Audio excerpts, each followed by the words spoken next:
Guys, we are here in GFT joining you. Oh. Hello from GFT. All right, thanks for joining us, everyone. We're quite limited on time, so I'm going to just jump right into this now that we're here right after everyone there has seen this amazing film. And I'm going to just start with introducing folks on our panel here, and then split the time with having them address one of my questions and then open it up to take audience questions. First introductions, Jennifer Abbott for 25 years has been using film as activism, art, and philosophy. She's best known as the co-director and editor of The Corporation, credited as one of the films to inspire Occupy Wall Street, and the writer, director, editor, sound designer, and co-producer of The Magnitude of All Things. Also with us, Ashlee Cunsolo is the founding dean of the School of Arctic and Subarctic Studies of the Labrador Institute of Memorial University, and a leading voice internationally on climate change, mental health, and ecological grief. Clare Farrell is the co-founder of Extinction Rebellion and part of the strategic heart of this mass movement that's using nonviolent direct action as a proven way to create rapid social change. Also joining us, Belén Paez is a community leader with Pachamama Alliance and currently part of the Amazon Sacred Headwaters Project, which seeks to establish a binational protected region off limits to industrial scale resource extraction and governed in accordance with traditional indigenous principles. And also in the audience, just want to point out that Joe Dodds is a city councillor in Australia and president of Bushfire Survivors for Climate Action. And as I said, is there and joining us in the audience at the Glasgow Film Theatre. So what I'd like to do is just have each of our panelists now address a two-part question of mine, which is what happens to us if we do not acknowledge our grief for what's happening on the planet? And then once we do allow ourselves to have that grief, what does that enable us to do? I'd like to start with having Jen answer that question, please. Oh, thank you so much, Dahr. And actually, I just want to first introduce you because you're just a veteran climate journalist and also the author of The End of Ice and the forthcoming book, We Are the Middle of Forever, Indigenous Voices from Turtle Island Speak on the Changing Earth. And I also just want to acknowledge one of our amazing producers, Andrew Williamson, hails from Scotland, or his family does. And I just want to shout out to the Williamson contingent that is in the theater. As for your questions, they're such great questions and we could speak about them for so long, but I think ultimately what happens when we don't acknowledge the grief we feel around the climate catastrophe is this is what happens. We have 40 years of mostly inaction, and now we're running out of time. I think, you know, a tremendous amount of energy is utilized, whether we're conscious of it or not, to pushing away the scale and the violence of the climate catastrophe in our midst. And so I really do think that results in all kinds of harmful consequences, a collective numbing, and sometimes worse, a whole bunch of nasty behavior where those difficult emotions are come out in other ways. And certainly there's no shortage of nasty human behavior happening around the globe today. But I think ultimately when we do let the grief in, it's a tremendous relief and it frees up energy for other things. And in many ways, it's the precursor to clear action and being effective agents in the world today. You know, we need to be able to tell the truth about what's going on. And if we're going to tell the truth about the climate catastrophe, it's going to break our heart. It is going to break our heart. But we have to let that grief in at the deepest levels, and we have to be comfortable with it. And it's only from that place that we can go forward in a clear-sighted way and become the effective agents that we need to be to rise to this occasion at this moment in time. So to me, it's not as if we surrender to the grief, but acknowledging it is the first step to really the kinds of change that we need to make, in my view. So thank you so much. Thanks very much, Jen. And now, Belen, I would appreciate it if you would feel like addressing that question.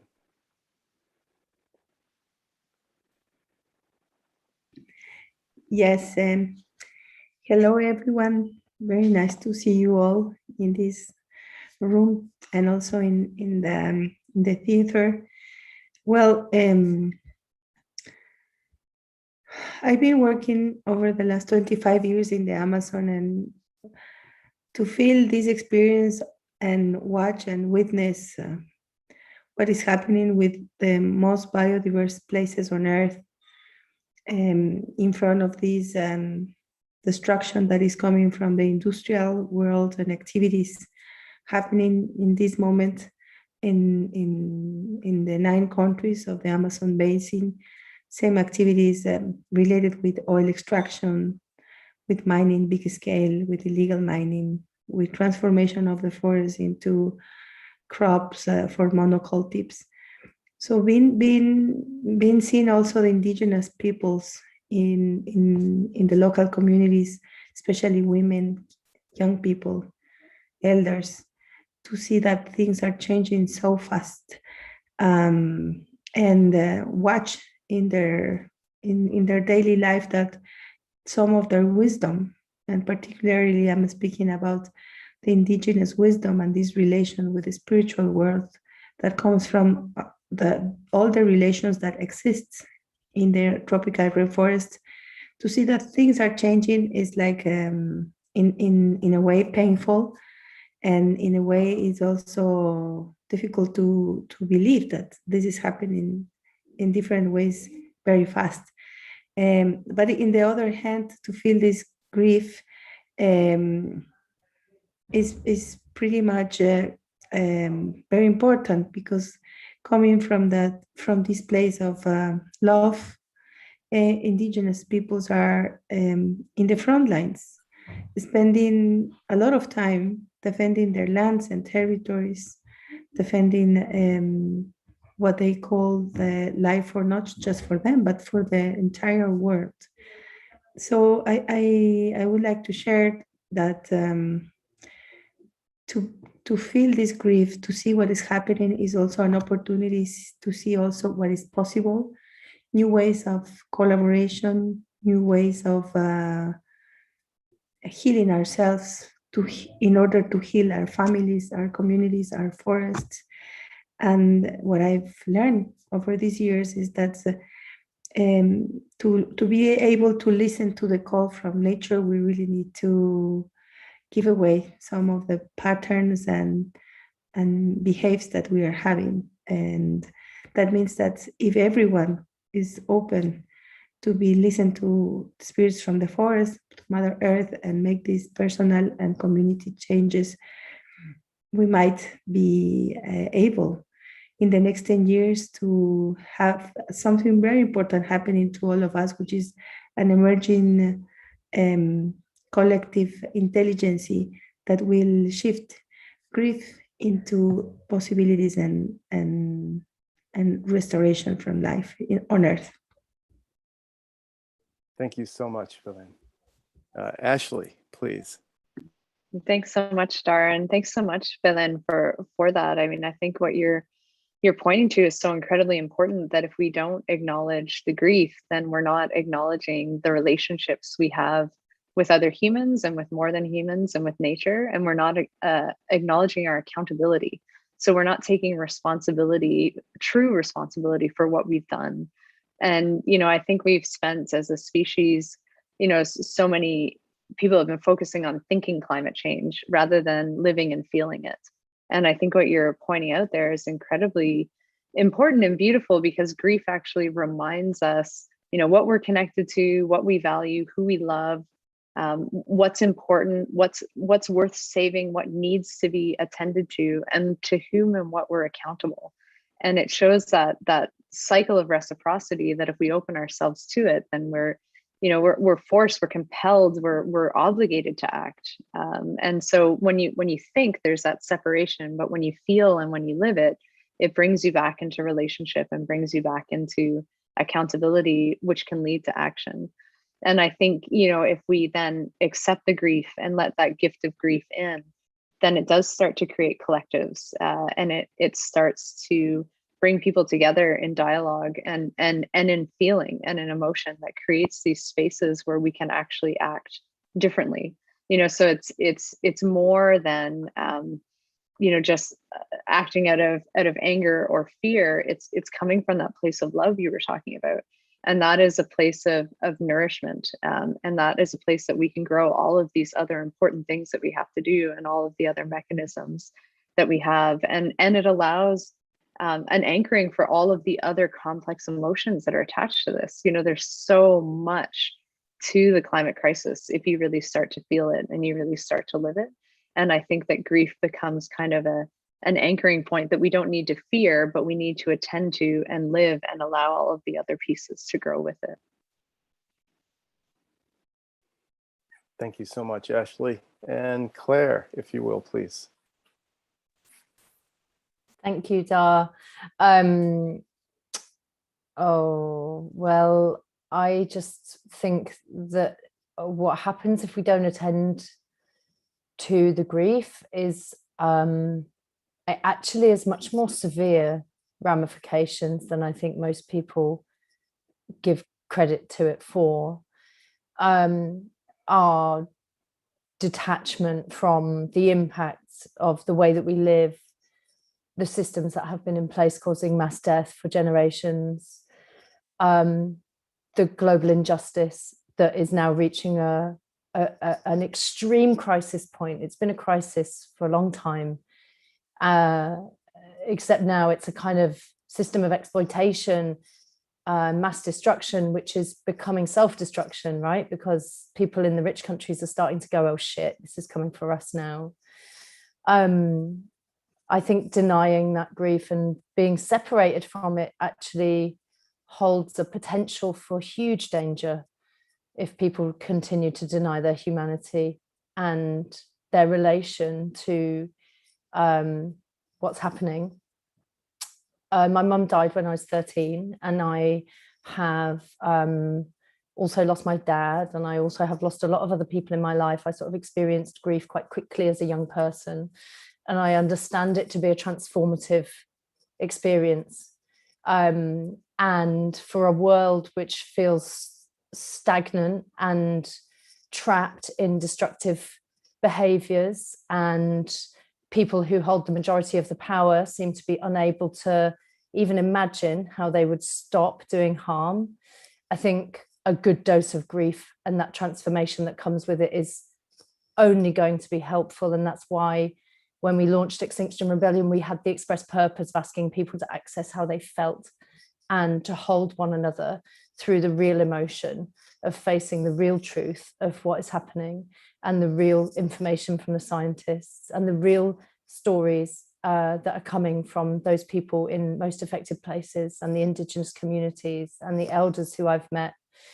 I've been told by some Indigenous grandmothers that we have committed some work in the richer parts of the world, which has opened people's hearts, and then been asked, can you carry on doing that, because it's very important. And I think that civil resistance and direct action and engaging in mass civil disobedience is an act of love. It takes some courage, and I love the fact that the word cur is about the heart, and that courageous action requires you to be open-hearted and tender and brave. And so I also want to just mention that we've got some people facing jail sentences in the UK, and some friends of mine may be in prison in about a week's time for direct action and civil resistance on climate. And there was a a blind Paralympian who I'm a friend of, called James Brown, who's currently in jail at the moment because of the British state has imprisoned him for climbing on top of an aeroplane to try and draw the nation's attention to the inaction and the failure of the government. And to me, if you really want to prove to the world that you think that life is sacred, then you have to prove that you're willing to stand up for it in a meaningful way and in a way which feels commensurate with the scale of what's happening. And that's why I think civil resistance is necessary. That's why I organize for it. That's why I support it. And that's why Extinction Rebellion and other groups hopefully will continue to engage in this work, which I hope is a way of making that transition from the magnitude of the grief and the emotion into meaningful action, which has a chance of showing to people the reality of what's happening and the scale of the change which is required and the failure of our leaders. And I think there's nothing more powerful for me at the moment than what I'm hearing from our young people in Glasgow, the people who are calling me, they're heartbroken, you know, and these processes, these conferences, they call people to places from all over the world again and again to take their megaphones, take their banners, take their messages. And I don't think that the people in power that hold the levers of power understand anything other than something which affects them very much more than just a noisy protest, just a march, just people saying how wrong things are. We have to show that we're willing to materially resist. And so Extinction Rebellion was set up to do that and will continue to do that. So yeah. Thanks, Claire. And before we go to the audience, Belen, real shortly, just as a transition for that, would you just let folks know briefly of your current project? Yeah, sure. One of the initiatives that to me are really important and with a lot of background and also with a horizon of 10 years from now to protect permanently the Amazon region in Ecuador and Peru is called the Amazon Sacred Headwaters Initiative. We have been working over the last three years with more than 30 peoples and indigenous nations all over around the Amazon in Ecuador and large part of the Amazonia in Peru.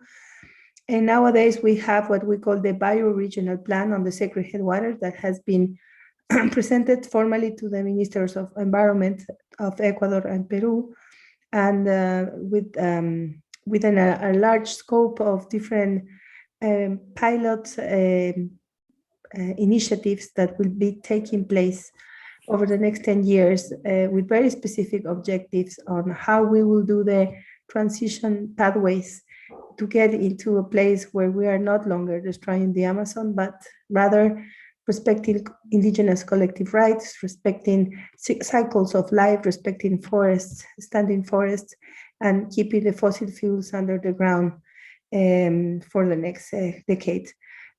So this is a really innovative initiative that is bringing all the new concepts of planning for this kind of really important biodiverse place on Earth. And to me, this is something that really gives me hope, because I think that if the governments, if the bilateral cooperation, if a youth movement, if Extinction Rebellion endorses to this initiative, we will guarantee that the Amazon is seen to the world as should be seen as some organ, vital organ that will allow life on Earth for the future generations. That's what I can shortly comment on the Amazon Sacred Headwaters Initiative. Thanks very much, Belen. And the website for that is sacredheadwaters.org. And just to remind folks, the website for the film is magnitudeofallthings.com. And Joe Dodds, are you there in the audience? Yeah, okay. Would you, to kind of kick off audience participation, but if you're willing, would you be up for addressing the question that I asked the panel? Is it possible for you to maybe come up? I'd ask the tech people, would she need to speak into the computer, or is there a microphone there? Yeah, if you come up, Joe, and swap place with me, take the mic, they'll be able to hear you in the internet. And Thanks, Joe, and good to see you. And just to remind you, the question there is, what happens to us if we don't acknowledge our grief for what's happening to the planet? And then once we do allow ourselves to acknowledge that grief, what does that enable us to do? Good to see you. Thanks, Dahr, and really good to see you there, Jennifer, too. It was such an honour to be invited into the space of that film. Very beautiful thing. It's a pretty weird thing to come all the way to Glasgow to see my home on a screen there, and I was in tears through most of that. So it's a hardcore thing to have to stand up here now and talk about grief, but I want to because the climate problem is one that it's clear. I've just spent 2 weeks in the COP, in the blue zone, working my butt off trying to affect change from the inside. And since that fire that you saw me talking about, that's become my kind of entire life. And it's clear to me now that if we don't bring our whole selves to this work, it's not going to be enough. It's going to ask everything of everyone. And grief, of course, is a huge part of that. I also, while you were talking, I was reflecting on the fact I've now lost 3 or 4 very dear people to me, as well as the dog that was in the film there, Barry, my constant companion, and an old horse recently. So grief has been a constant theme. And I guess that's what happens as you get older too. It becomes much more a regular event in your life. But each one of those processes of losing the thing that's dearest to me has challenged me in the deepest possible ways, in the most frightening and exhausting possible ways. And the lesson has always been, and then you get through it. You get through this, and then you have to do the next thing. So grief, particularly the grief of losing my own mother, which was about 12 years ago, which seemed to me the impossible thing to ever move through. And it was utterly overwhelming. And yet here I am today.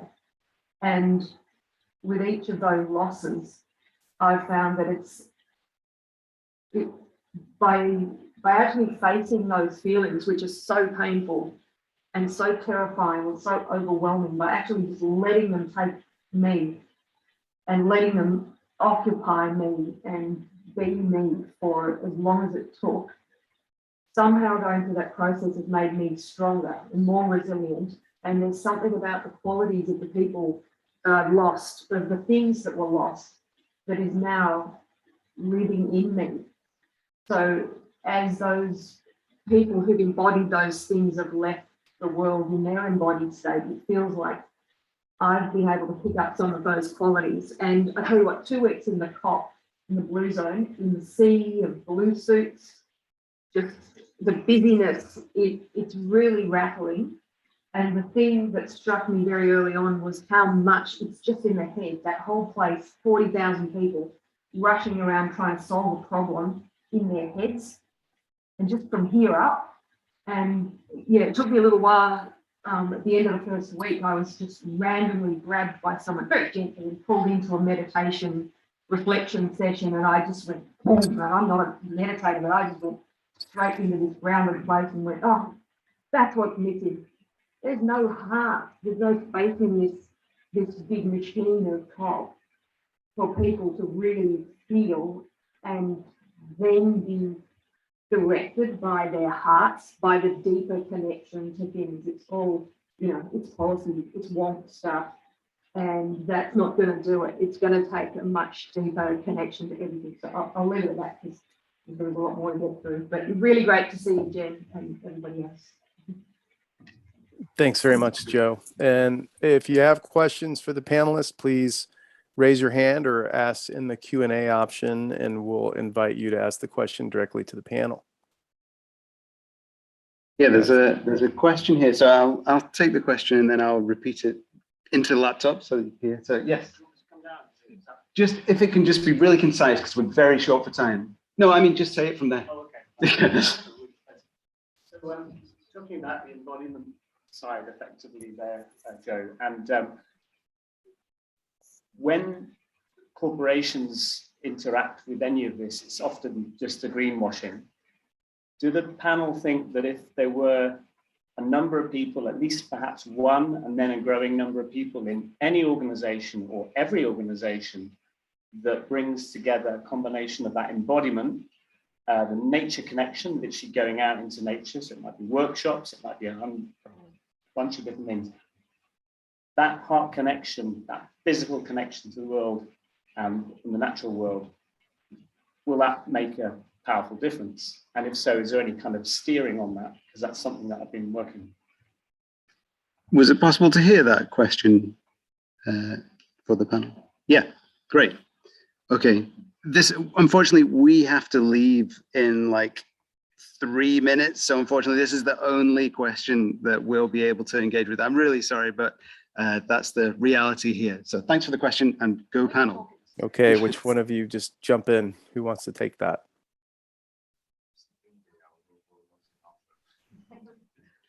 Well, I'll take it because time is ticking if no one else is jumping in. It's a great question, but I think ultimately it really gets to the fact that, you know, climate catastrophe is ultimately an issue of violence, an issue of violence against people and non-human beings and the earth. And the source of that violence that I think we're starting to understand is, you know, sort of emerged during the so-called Enlightenment, where Western European cultures, you know, reduced the earth to its parts and you know, just basically turned the earth into a machine. And so I think what you're getting at really is a consciousness shift that we absolutely have to undertake, and we have to look to indigenous cosmologies and wisdom and other wisdom traditions about, you know, what is it, what is our true place on this planet as a species. We don't, in English we don't even have really the words, because I'll just say we are part of nature, but that still sets up some kind of a binary. You know, we are obviously just deeply embedded in this matrix of relationship, and we, unfortunately, the culture that I come from has just been extraordinarily violent and really is the source of the climate catastrophe on the largest level. So, you know, I think what you're getting at is, yes, I think if people within corporations start to have that consciousness shift, then that's going to be exponential in creating change. But if they do that, I don't think that they can continue operating according to business as usual. Anyone else can jump in, please? Sorry, we're so short of time. Can I say something quickly?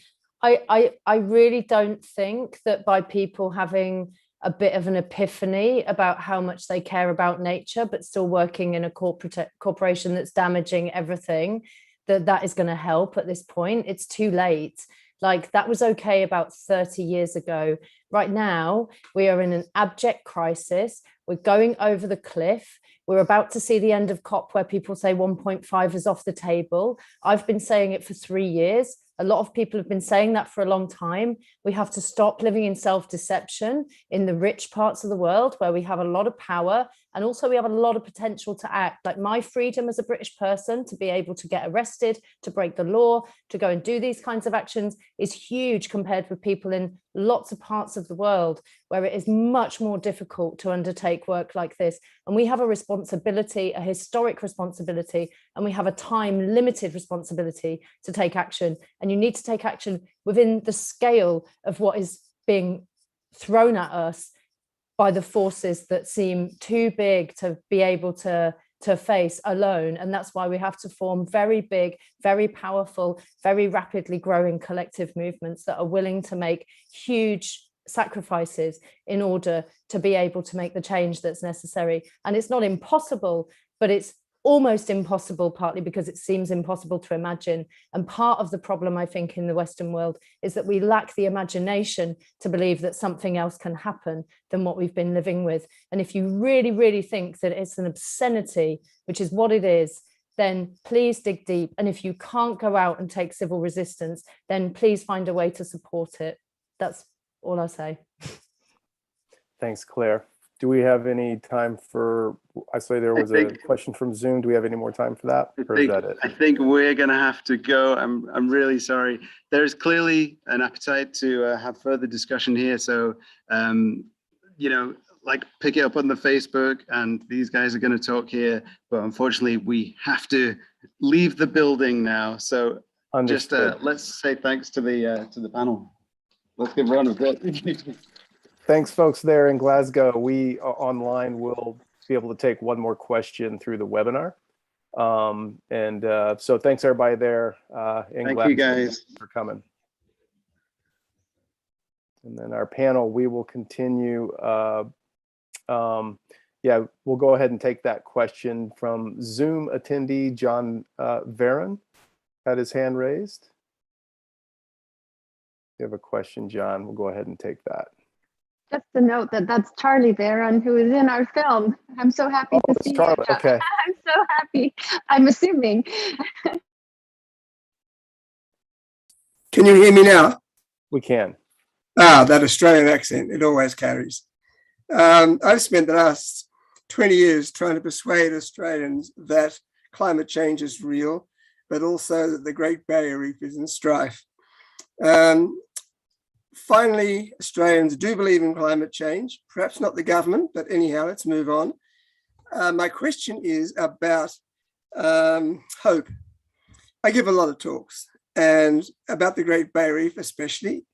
And basically, I have a dilemma. Greta Thunberg says, forget hope, let's go for the facts. I think she says that. And I, as a scientist, am inclined to do that. But every time I give a talk, I leave hope there, and people clearly want that.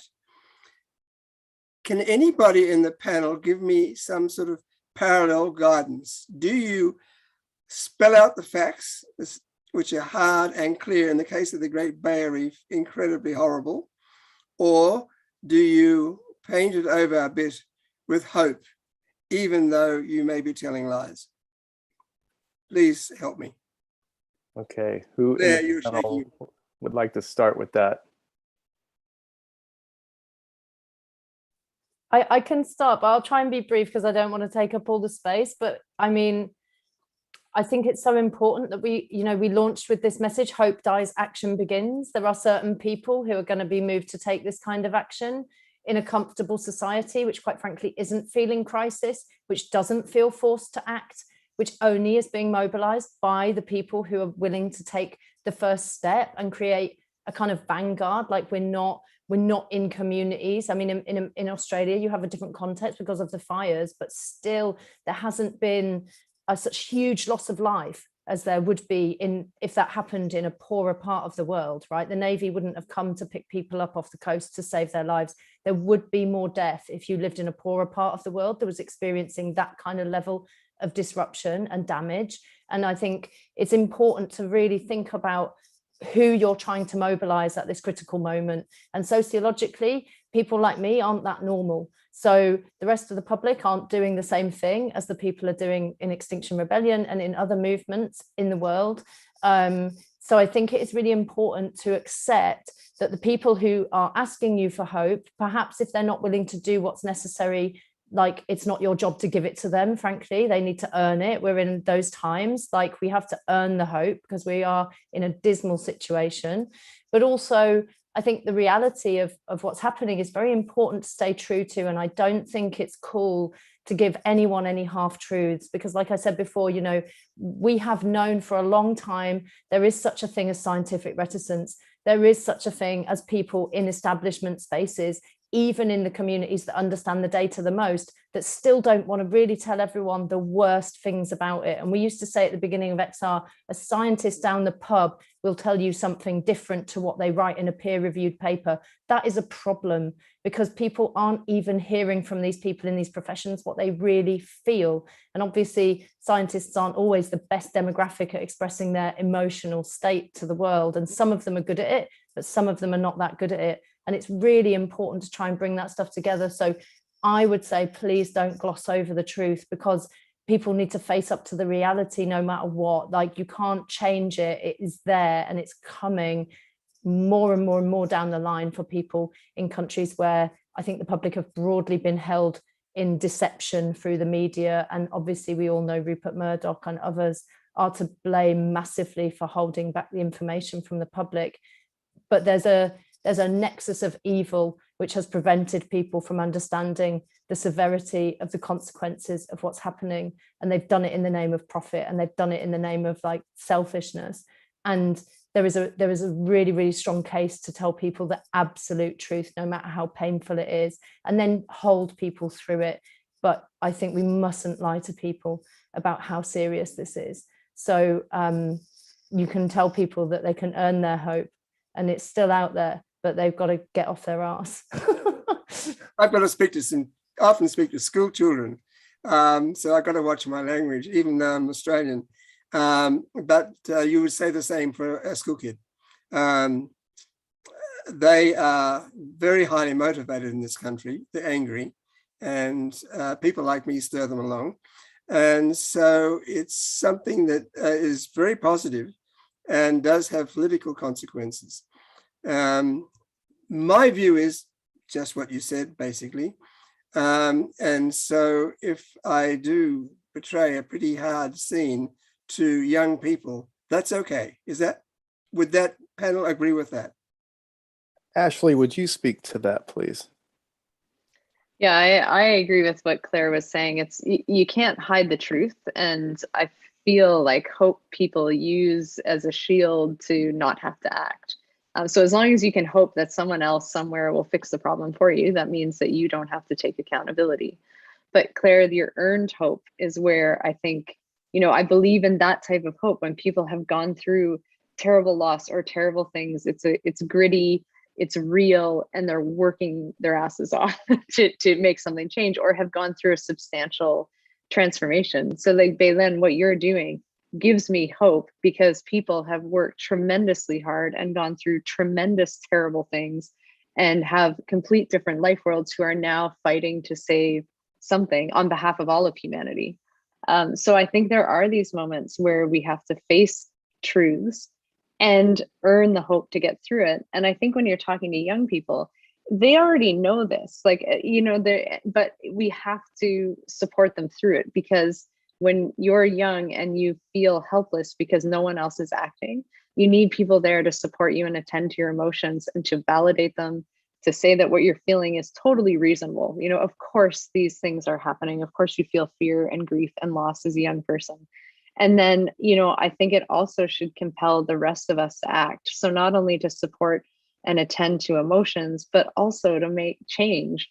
And so that young people don't have to carry this tremendous burden of grief and loss and fear and anxiety and hopelessness and helplessness. And so again, it's not hiding the truth, but it's telling the truth and showing up for them and being there, so they feel supported in the really hard times, because it is really hard times. But we can't leave them alone in the truth, that it should compel the rest of us to act as well. And Baylen, I know that you need to go. Do you have any time? I would like for you to respond to that if you had time, but I know that you're very, very short on time. Well, I'll add something on what we have been sharing, and there is this there is this spiritual belief from indigenous peoples that they have all these cultures based on their dreams. So what they are telling us is that if we are going to be able to be more close to nature, understand our dreams every night, connect with the spiritual world, to have more understanding of what is completely out of our reality on the daily life. If we are able to connect with our wisdom, with the wisdom from the forest, with the wisdom from nature, we will be for sure start understanding different things of how we should be and how we should act. So this is the time where we need to think differently, feel in a different way, connect with nature and with other people in a different way. And this is even that we know that things are like coming very soon, and we have all these arguments from scientists saying everything what we need to know. We know that there is something much bigger that is coming from the culture, from the dream world, from the culture from the forest. So if we will have this chance to shift our minds, to shift the way that we are connecting with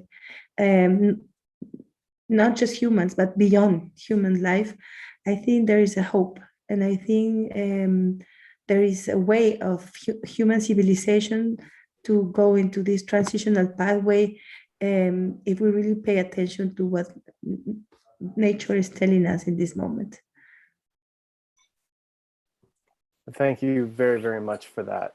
On that, I know that we've gone over quite far over our allotted time, so I think that would be a perfect note to end on. And it's just been a real pleasure to hear everyone, and thanks everyone very much for taking time out of your schedules to be on this very important panel. I think it's been very, very helpful, and thank all of you very, very much, and especially thank all of you for your work.